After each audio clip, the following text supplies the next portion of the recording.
Jeff Burton gets credited with leading that lap. 6 different leaders now, 7 lead changes. See, now that this is a really good strategy here.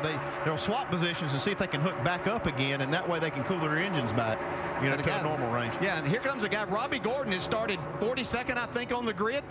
He's trying to take the lead with Kevin Harvick's push. You're absolutely right. From 42nd in 7 laps, here he is moving to the front. On the high side, you've got Keselowski. Yeah, he may not make it back as the leader. You can see Harvick had to get off his bumper. He gave him such a shove out there. I think Robbie's going to get hung in the middle here. Might be getting a bump draft right here, though. While all this is going on, 5 chase contenders are 35th or deeper in the field. They're playing it safe. I think that's by design. Yep. Boyer leads that lap. Kurt Busch second. Earnhardt, Robbie Gordon, Keselowski credited with 5th. See another good drafter up front. See at 55 in that top lane, 3rd car back, Michael Waltrip. Doesn't get a lot of seat time lately, but he's really good on these restrictor plate tracks. Yeah, I was talking to Michael the other night at a function. He and Darrell had to raise money, and he was really excited about his opportunity to come in here with an opportunity, what he felt like, to win the race. I just hope he isn't dressed like he was yesterday. Me too. For anybody who didn't see, they had a Halloween costume and a little shuffling there. Mrs. Howell from Gilligan's Island. That's right, I said Mrs. See, Keselowski going to try to get the lead here at the line. He does it. Yep, Brad's going to take the lead. So Keselowski now our 8th different leader. 9 lead changes in 9 laps. On board with Clint Boyer. You just can't lead 2 laps in a row at the start-finish line.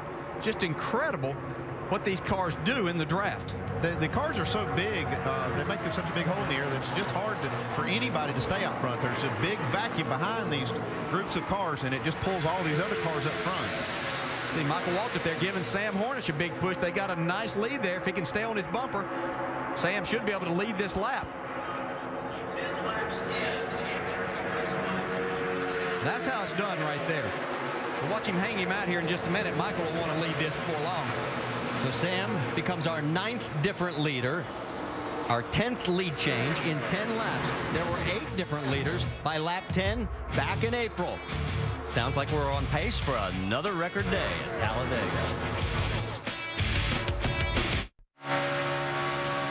Make sure to go to Goodyear.com to check out Goodyear's Support Our Troops program. There you can send a thank you message from a NASCAR driver, enter for a chance to win a 2011 Ford Taurus, and other great prizes.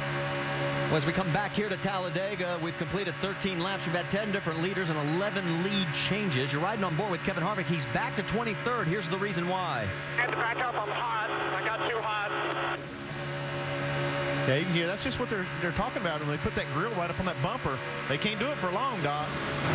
They can, Andy, and Danny Lawrence, the engine builder, said in the old days you could go to almost 300 degrees or maybe well over 260. He said to now, he said when we get to 240, 245, we want our drivers to let us know we don't want it to go to 250. We want it to sneak the nose of the car out, which is exactly what Kevin did a moment ago, getting hot, and I had to sneak a peek. For more, let's go to our Craftsman Tech Garage and Tim Brewer.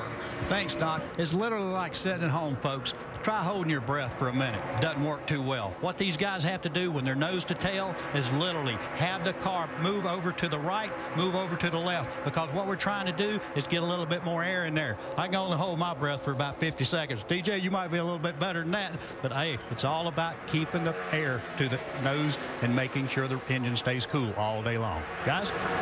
I couldn't much either, Tim. That's why I hung out a lot and waited till I could hold my breath, which that's the end. These guys are incredible. See these 2 cars get hooked up and just how fast they can go. See Jeff Burton pushing Matt Kenseth now. They came from nowhere past these guys, and now they've got a 15-car length lead. And behind those 2, it's Clint Boyer, Dale Jr., Kurt Busch, Eric Almirola, Bobby Labonte, Reagan, Robbie Gordon, Casey Kane. That's your top 10. And Harvick has jumped all the way back up, I should say, to 9th, with Bobby Labonte rounding out the top 10. So from 23rd to 9th in about 2 laps. Yeah, hang around. We'll change all of those numbers again in a minute. You see right back in the pack right there, you see Sam Hornish and Michael Waltrip. They got out front by a couple of seconds a while ago doing this 2-car draft, but then they just couldn't do it. Cars got hot. They had to swap, and when they did that, this whole group just swarmed on them. They were literally running a second faster than the 3rd and 4th place cars. Two can do it better than the pack, but they can't do it as long. And there we just saw Kenseth and Burton do the same thing. They were over a full second faster than the rest of the field. Look how much distance they've gained on us. It's incredible. They're flying down the backstretch now. Now watch this. They're going to get side by side, and now they're going to create a lot of drag. They're going to slow way up. This group behind them is going to come like a freight train. Yeah, they're just going to swap spots here for a second. Kenseth's going to get in behind Burton. He's going to try to do the same thing so they can keep a lot of this lead. If they can lock it up real quick. Yeah, and they did. Kenseth was able to do that. I would imagine Jeff Burton was dragging his brake just a little bit to make sure that he could lock on there and they could stay out front. Strange bedfellows, so to speak. You've got Chevy and a Ford teaming up right now with Burton and Harvick. And right behind them, you can see that here come two of the Dodges. Well, the 2 leaders were a full second slower that lap than the lap previous. When they made that swap, it cost them a second. Kurt Busch has now got Sam Hornish in tow. Yeah, we can already see that Sam Hornish has a fast race car. He's able to push these guys and make a big gain. Dave, you've got more? Well, this would be the one that would be more planned, working with your teammate to run up on these guys, and it looks like they're going to catch them and pass them. The one with Michael Waltrip a few laps ago, I did confirm with their pit box the fact that they didn't plan that one. That's just the kind of thing that happens here at Talladega. You see someone going to the front, you think you can run with them, and you go. But now the teammates hooking up and trying to take the lead at the start-finish line. Here they come. It'll still be Burton leading this lap. Kenseth, Busch, and Hornish rounding out top 4. Yeah, you can see what happened right here as they got closer to those 2 cars. Well, Kurt Busch was able to get a draft that pulled him closer. Hornish couldn't stay on his bumper, so they weren't able to complete that pass. And it's going to basically crush both of them. Just watching these lap times from Kurt Busch and Sam Hornish, over 200 miles an hour last lap average. Sam is about to be swallowed up by the pack coming up behind him. That's lap traffic that they're getting ready to pass there, the 34 Robert Richardson. Yeah, and you can see without any help, Kurt Busch has fallen off and lost the 2 leaders. And there's Sam way down on the low side of the track, and he has been freight trained by about 10 cars, and he finally tucks back in. Right now, it is Burton and Matt Kenseth. They're running up front by about, 20 car lengths. It'll probably change by the time we come back.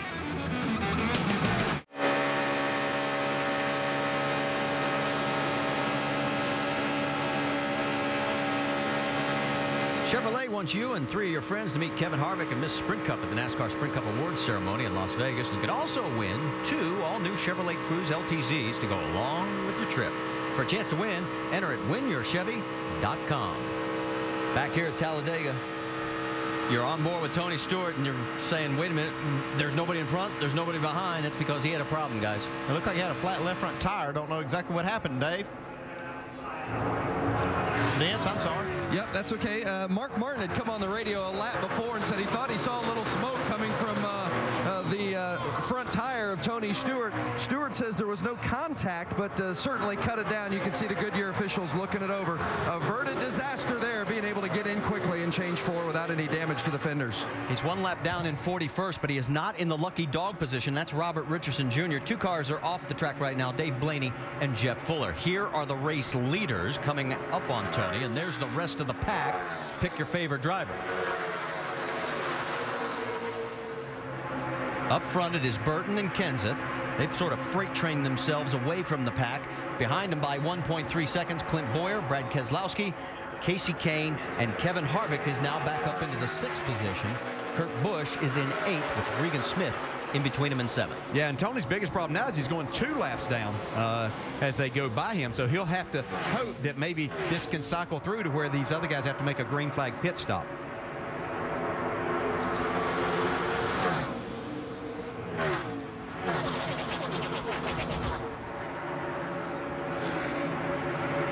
You can see Tony still on the low side of the track, and these 2 up front will change positions again to give the 17 a chance to cool his radiator. Yeah, they're being masterful at this. They're keeping about a 2-second lead here, which is incredible that they're working this well together. But they lead about 2 laps each, and then they switch so that they don't hurt their engines.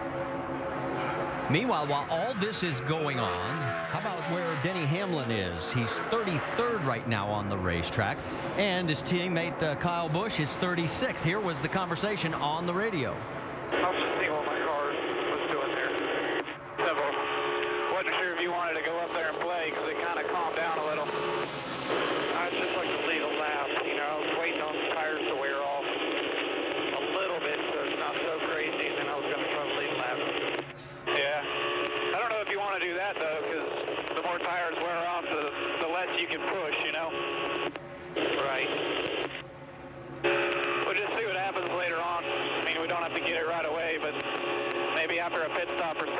out front. 10-4. Yeah, and there's different ways to look at this. You know, if I were going to employ that strategy that they are back there, I would wait and maybe stay out a lap on the green flag stops to lead a lap. Or if it happens to be under caution, you can also stay out if you're going to hang out at the back anyway. It doesn't hurt you. So there are different ways to go about it. Some point in time, you got to know what your car will do throughout the day. Yeah, from where they are, it's got a lot of cars to pass and a lot of risk getting there. Well, let's get an update on Denny Hamlin from Vince. Well, and maybe DJ can comment on this afterwards, but I think it really takes a lot of discipline to ride comfortably back there and to not want to go play, as you heard the guys talk about, because Denny came on the radio with Mike Ford a little bit ago, Mike Ford being his crew chief, of course, and Denny sounded like he wanted to go run a little bit. Mike, pulled the reins on him, tugged on the reins a little bit, and they decided, no, we'll stay back here toward the back. But I think he wouldn't mind going up and seeing what he's got, maybe have a little fun up toward the front. Yeah, you're right, Vince. It is a long day. It makes it very difficult to sit back there and do that, especially when you know you have a good car, but you have to stick with your plan. Again, this is not about winning today's race until it gets down at the end. It's about surviving this and keeping yourself in a championship battle. They've got 3 other races to go try to win. And obviously if they get in position late in this, they'll do exactly that, but you have to get to that point. You saw Jeff Burton and Matt Kenseth swap positions again. Remember, these two used to be teammates at Roush Racing. In fact, they had a total of 169 races, and 19 of those as teammates on the restrictor plate tracks. They're doing a great job of working together. They kind of got this whole system figured out as to where's the best place for them to pass each other back to get the other one out front. But you can see the pack led by Brad Keselowski is coming at them fast right now on the high side. As the pack comes through, let's check in on Jimmy Johnson and one of his teammates. He's actually Jeff Gordon. The second pack have lost a lot of ground to that first pack. You see Mark Martin leading that charge with A.J. Allmendinger, then Gordon, Johnson, McMurray, Edwards. Montoya's back in this group. And all of a sudden, look what's happened up front. Brad Keselowski and the 83 of Casey Kane, they ran down the top 2 because they sort of had trouble staying locked up. Well, yeah, and eventually you're just going to have to cool a little bit longer than what they were because you're going to mess up the engine if you're not careful. So they know whenever they need to employ that strategy, they can do it again, and they'll find each other to try to work with each other. Burton led 8 laps. Kenseth led 7. We have had 11 different leaders and 18 lead changes. Here comes Brad Keselowski as he's going to lead another lap. Meanwhile, we were getting ready to give you an update on Jimmy Johnson. Let's do it now, Dave Burns. Well, and Marty, he is, I believe, 4th in that line of cars right now. And they talked about getting out and moving to the front and making something happen. And Jimmy was afraid it just wouldn't last long enough. He felt like if he got out there, even with Jeff Gordon, his teammate, or Mark Martin, that it wouldn't last long enough to get him up toward the group. Chad keeps reminding him, you're doing what we need you to do, and you are catching the main pack, although it's kind of hard to see with the naked eye down here. Yeah, if you look at the monitor, Dave, they've gained a second or so on this pack by running that, how they're running. So for long, it looks like they're going to be up there. Behind Keselowski, it's Kane, Harvick, Kurt Busch, Elliott Sadler now in the top 5, and David Gilliland up to 6. There's your top 5 after 30 of 188 laps at the AMP Energy Juice 500 at Talladega.